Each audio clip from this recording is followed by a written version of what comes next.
शर्मा जी की पत्नी शशि अपने छोटे बेटे के शादी को लेकर बहुत परेशान थी।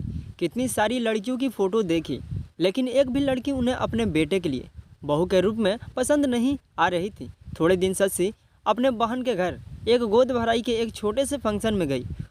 उन्होंने वहाँ एक लड़की देखी, उनको वह लड़की बहुत ही अच्छी लगी। उन्होंने घर जाकर सबको बताया। सब ने कहा ठीक है, बात को आगे बढ़ाते हैं। उन्होंने कुछ रिश्तेदारों से पता कर लड़की के माता पिता से बात की और लड़की की तस्वीर मांगी, अपने परिवार को दिखाने को और मिलने का भी तय किया। लड़की के पिताजी ने लड़की की फ़ोटो व्हाट्सएप पर भेज दी। जैसे ही शशि जी के पति विनोद और बेटा कुणाल दुकान से आए, शशि जी ने उन्हें फ़ोटो दिखाई और बोली, मुझे यह लड़की बहुत पसंद है, मैं इसको ही अपने घर की बहू बनाऊंगी। इतना सुनकर कुणाल को गुस्सा आ गया। कुणाल ने कहा, मम्मी आपने अपने मन से मेरी शादी कैसे तय कर दी? क्या आपने मुझसे एक बार भी पूछना ज़रूरी नहीं समझा और सीधे लड़की देखी और शादी फिक्स कर दी? और तो और लड़की देखने के लिए हाँ कर दी। एक बार भी पूछ लिया होता मुझे लड़की पसंद है या नहीं। तभी कुणाल के पिताजी बोले, बेटा इसमें तुम्हें क्या पूछना? क्या हम तुम्हारे लिए गलत लड़की का चयन करेंगे? और अगर ऐसा करना होता तो कब का कर चुके होते। तुम्हारी माँ ने पता नहीं कितनी सारी लड़कियों का फ़ोटो देखने के बाद इस लड़की को पसंद किया है। कुणाल ने साफ साफ कह दिया, मुझे शादी नहीं करनी। यह कहकर कुणाल अपने कमरे में चला गया। कुणाल जब अपने कमरे में चला गया तब कुणाल की बड़ी भाभी कामनी कमरे में गई और बोली, क्या बात है कुणाल, लड़की तो अच्छी है, तुम क्यों मना कर रहे हो शादी करने से? कुणाल ने भाभी से कहा, मैं एक लड़की से प्यार करता हूँ और उसी से शादी करना चाहता हूँ। भाभी ने कहा, देवर जी अगर ऐसी बात थी तो पहले बता देना चाहिए था ना। माँ जी कब से परेशान थी आपके शादी के लिए, कहाँ कहाँ नहीं लड़की देखी। कुणाल ने कहा, अगर कोई मुझसे पूछे तब तो बताऊँ ना, क्या मैं अपने आप से कहूँ कि मैं शादी करने जा रहा हूँ? कुणाल की भाभी कामनी ने जाकर अपनी सास से कहा, कुणाल किसी लड़की से प्यार करता है और वह उसी से शादी करना चाहता है। शशि जी यह सुनकर बहुत गुस्सा हुई और बोली, जब उसने लड़की पहले से ही पसंद कर ली थी तो मुझे बता देता, लेकिन मैं जब तक लड़की नहीं देखूंगी मैं शादी नहीं होने दूंगी। तो कुणाल ने अपनी गर्लफ्रेंड कृतिका को अपने घर वालों से मिलवाया।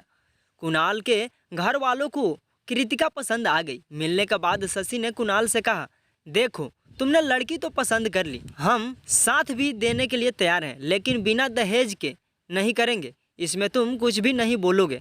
कुणाल चुपचाप था, वह सोच रहा था कि कुछ भी करके शादी हो जाए। अगले दिन कृतिका के पिताजी कुणाल के घर में शादी के बात करने के लिए गए। जब दहेज की बात आई तो कृतिका के पिताजी ने दहेज देने से इनकार कर दिया, लेकिन कुणाल के जिद की वजह से कुणाल के घर वालों को यह शादी माननी पड़ी। 3 महीने में ही कुणाल और कृतिका की शादी हो गई। घर में जब तक मेहमान थे तब तक तो कृतिका से कोई कुछ भी नहीं कहता था। जैसे ही सारे मेहमान चले गए उसके अगले ही दिन कृतिका की सास शशि जी कृतिका के कमरे में गई और जाकर बोली, बहू सूरज कब का निकल चुका है, अब तक सोई रहोगी क्या? सुबह सुबह सबको चाय पीने की आदत है, आज तो देर से उठ गई, लेकिन कल से सुबह 6 बजे के पहले ही सबको चाय बनाकर दे देना। और हाँ, बड़ी बहू कामनी भी 8 बजे तक अपने ऑफिस चली जाती है, उसका भी नाश्ता 8 बजे तक बन जाना चाहिए। अभी तो कृतिका के ठीक से मेहंदी के रंग भी नहीं छूटे थे। कृतिका जो सुबह 6 बजे सोकर उठती थी और रात के 12 बज जाते थे, फिर भी उसके काम खत्म नहीं होते थे। कृतिका टेंशन में होती थी, कल सुबह जल्दी उठना है, नहीं तो नींद भी नहीं खुलेगा। कृतिका तो यह भी भूल गई थी कि उसकी नई नई शादी हुई है। कितने सपने सजोए हुए थे, शादी होने के बाद हनीमून के लिए हिमाचल जाएगी, लेकिन यहाँ तो जब से शादी हुई है इस घर में एक दिन भी बाहर नहीं निकली। हिमाचल जाने की तो दूर की बात है, कभी कभी तो वह सोचती थी कि इस घर में बहू के रूप में आई हूँ या एक नौकरानी के रूप में। क्या लड़की की शादी इसलिए होती है कि वह मायके से ससुराल जाकर एक नौकरानी बन जाए?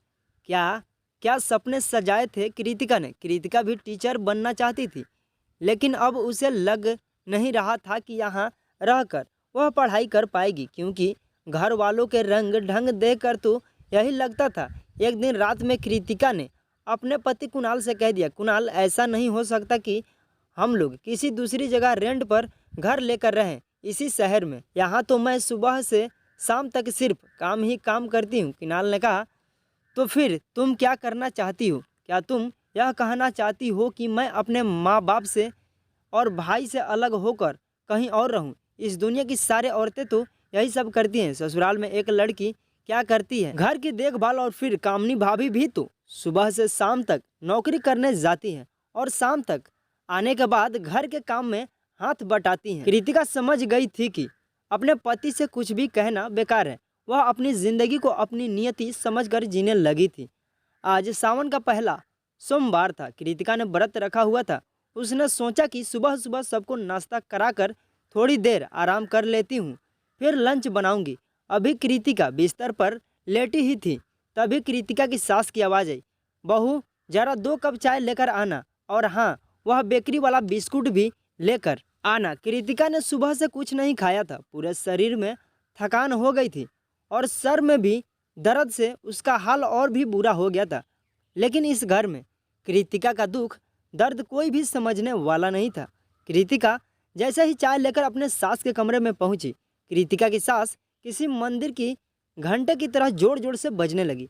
तुम्हारे मायके वाले ने कौन सा मेरा घर भर दिया है जो रानी की तरह अपने रूम में आराम फरमा रही हो। बड़ी बहू को देख, एक तो इतना ज़्यादा दहेज लेकर आई और ऊपर से नौकरी भी करने जाती है। महीने के आखिरी में आधे तनख्वाह का पैसा मुझे दे जाती है। बहू हो तो बड़ी बहू जैसी। शादी से पहले तुमने कहा था मास्टर डिग्री लिया है। तुम्हारे मास्टर डिग्री का क्या फ़ायदा जब एक भी रुपए कमा ही नहीं रहे हो। तो इतना सुनकर कृतिका के आंखों से आंसू टपक टपक कर ज़मीन पर गिरने लगे। कृतिका ने रूंधे हुए गले से बस इतना ही कहा, माँ जी, आज सावन का पहला सोमवार था, इसलिए मैंने व्रत रखा हुआ था। सिर में दर्द हो रहा था, इसलिए थोड़ा आराम करने चली गई थी। कृतिका का कमरे से बाहर जाते ही शशि जी की सहेली ने कहा, आजकल की बहुओं का यही हाल है, बहानेबाजी करती रहती हैं जिससे कोई काम ना करना पड़े। एक हमारा ज़माना था, सास को एक बार भी टोकने का मौका नहीं देते थे, और आजकल की बहुएं झट से जवाब दे देती हैं। आज कृतिका के आत्मसम्मान को ठेस पहुंची थी। उसने मन में सोच लिया कि बस अब बहुत हो गया, अब मैं भी जॉब करूंगी। आखिर उसने भी तो इतनी पढ़ाई की थी। आज मेरी जेठानी जॉब करने जाती है तो उनको सब घर में इज्जत से बात करते हैं। शाम होते ही जैसे ही कृतिका की जेठानी काम से घर आती थी तो कृतिका तुरंत पानी और चाय बना कर देती थी। आज कृतिका की जेठानी घर पर आई, लेकिन कृतिका ना ही पानी और ना ही चाय देने आई। कृतिका की जेठानी को जब उसकी देवरानी कहीं नहीं दिखाई दी तो वह उसके कमरे के अंदर चली गई। अंदर जाकर देखा तो कृतिका अपने बेड पर सोई हुई थी और रो रही थी। कृतिका की जेठानी ने कृतिका को अपनी गोद में लेकर कहा, क्या हो गया बहन, क्यों रो रही है। कृतिका ने दोपहर की सारी बातें अपने जेठानी को बता दी। आप तो जानती हैं मैं पूरे दिन घर का काम करती हूँ, फिर भी सासू माँ ताने मारती रहती हैं। कृतिका की जेठानी ने कहा, अरे पगली, तू सासू माँ की बातों का बुरा मत मानना, वह तो ऐसे ही हैं। मैं भी जब नई नई शादी करके आई थी तो मेरे साथ भी ऐसा ही हो रहा था, लेकिन उसके बाद मेरी नौकरी लग गई और फिर घर में मुझे टाइम ही कहाँ रहता है कि मैं रहूं। मैं तो कहती हूँ कि तुम भी नौकरी करो। मेरे ऑफिस में ही एक एम्प्लॉय का पद खाली है। तनख्वाह तो ज़्यादा नहीं दे पाएंगे, लेकिन तुम कहो तो बात करूँ। कृतिका ने एक पल में ही हाँ कह दिया, क्योंकि अब वह आत्मसम्मान से जीना चाहती थी। कृतिका के जेठानी ने उसी समय ऑफिस के हेड को फ़ोन लगाकर बताया कि मेरी देवरानी है, आप कहो तो कल इंटरव्यू के लिए साथ ही लेकर आऊं। ऑफिस के हेड ने हाँ में जवाब दिया। अगले दिन कृतिका इंटरव्यू देने गई और ऑफिस में उसका सिलेक्शन हो गया।